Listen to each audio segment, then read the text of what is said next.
Okay, I'm up under the United States codes because I'm still trying to find out how they came to the conclusion that the laws needed to be amended.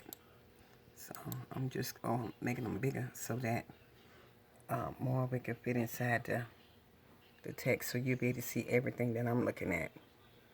Excuse me. Excuse me. Okay, but anyway, on here it's basically telling us about the positive law codification, Title 5, United States Code, government organization and employees. And it's basically letting us know that in September 1966, Public Law 89-554 enacted a restatement of existing law relating to government organizations and employees as a new positive law title of the United States Code. As with all positive law codification measures, the enactment of Title V United States Code did not create new law or change the meaning or effect of existing law. Rather, the organizational structure of the existing law was improved. The ambiguities, contradictions, and other imperfections in the law were removed. Detailed information about Public Law 89-554 is available in House Report number 901 and Senate Report number 1380 from the 89th Congress.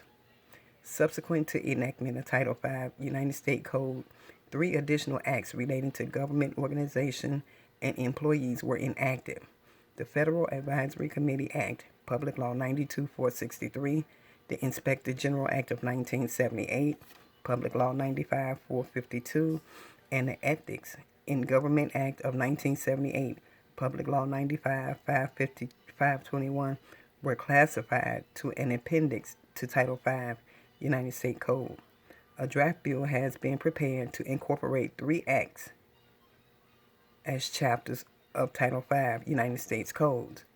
The bill makes revisions in Title V United States Code as necessary to keep the title current and make technical corrections and improvements. The bill was prepared by the Office of the Law Revision Council as part of its responsibility under Section 205C of House Resolution number 988, 93D, Congress, as enacted into law by Public Law 93-554. Here. To prepare and submit periodically to the Committee on the Judiciary of the House of Representatives proposed bills to maintain titles of the United States Code that have been enacted into positive law. For more information about process of positive law codification, generally see the brochure Positive Law Codification in the United States Code. Major actions and status. September the 18th, 2017, the Office of Law Revision Council submitted an initial draft bill and accompanying explanation to the House Committee to the House Committee on the Judiciary for introduction into the 115th Congress. And these are the related links. And it's telling us who we need to contact if we have questions in that. So what I did was I clicked on the first one. And this is how it looks. This is the draft bill. And this draft bill is 446 pages long. But what's inside this bill is changes to the law. Because it's basically saying that Section 2, the purpose to restatement, does not change meaning or effect of existing law. Then somebody's lying. Because this stuff is all changed. Going all the way down here. They doing too much. So we need to find out what happened in here. Somebody need to explain to us how did this happen. Because if it was just a codification to clean it up, do touch-ups, they did more than just that. So let me go back. Okay, and then I went to the explanation. And this is the explanation page. Let me make it a little bit bigger. And this is 23 pages long. And it's basically telling us that the explanation of H.R. to make revisions in Title V United States Code as necessary to keep the title current and to make technical amendments to improve the United States Code. But they did that and a lot of other stuff. They made amendments to the laws in here that they shouldn't have done. And as right here says, restatement does not change meaning or effect of existing law.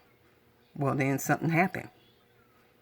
If this division is responsible for just updating, then they're responsible for whatever happens inside these codes to change the laws.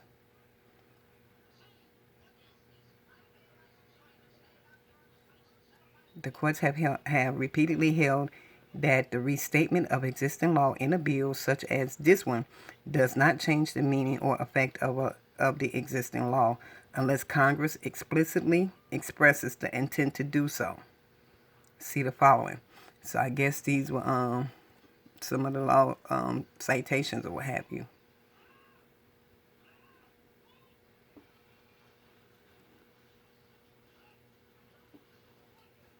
And the disposition table.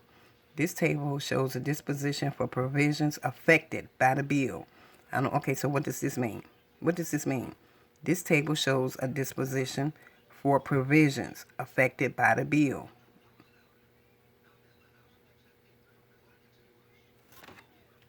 Okay.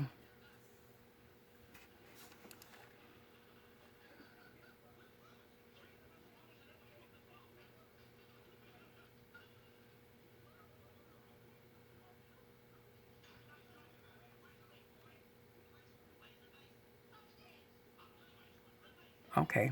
So I guess that these up under these titles,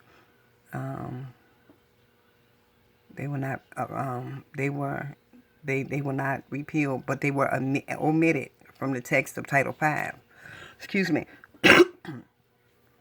And this one right here, it wasn't repealed, but it was omitted from the text of Title V, Section 14A1 of the Federal Advisory Committee Act, the Public Law 92-463-86 Stat 776 provides that each advisory committee in existence on the effective date of the act shall terminate not later than the expiration of the 2-year period following the effective date of the act unless the advisory committee is renewed or its duration is otherwise provided for by law. Advisory committees terminating under this provision terminate not later than January 5th, 1975. See, and this is ridiculous. We're in 2017. So how do they expect for us to interpret the law? The laws are written and they're created for us. So we're in 2017. The Government Act of 1978. So somebody need to explain this to us. And then it's basically saying the section by section explanation. Purposes, restatement does not change meaning or effect of existing law. Section 2A. 2A of the bill provides that the purposes are to make revisions in Title V United States Code as necessary to keep the title current and to make technical amendments to improve the United States Code technical. 2B1 of the bill provides that the restatement of existing laws does not change the meaning or effect of the existing law. 2B2 of the bill creates a rule of construction to provide that, notwithstanding the plain meaning, rule, or other rules of statutory construction, a change in wording made in the restatement of existing law serves to clarify the existing law, but not to change the meaning or effect of the existing law.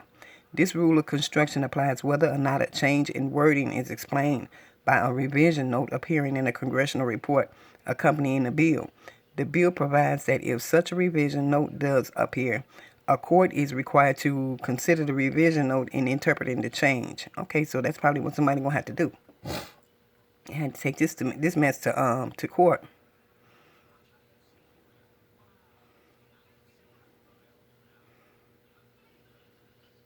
Okay, I just wanted you all to see that.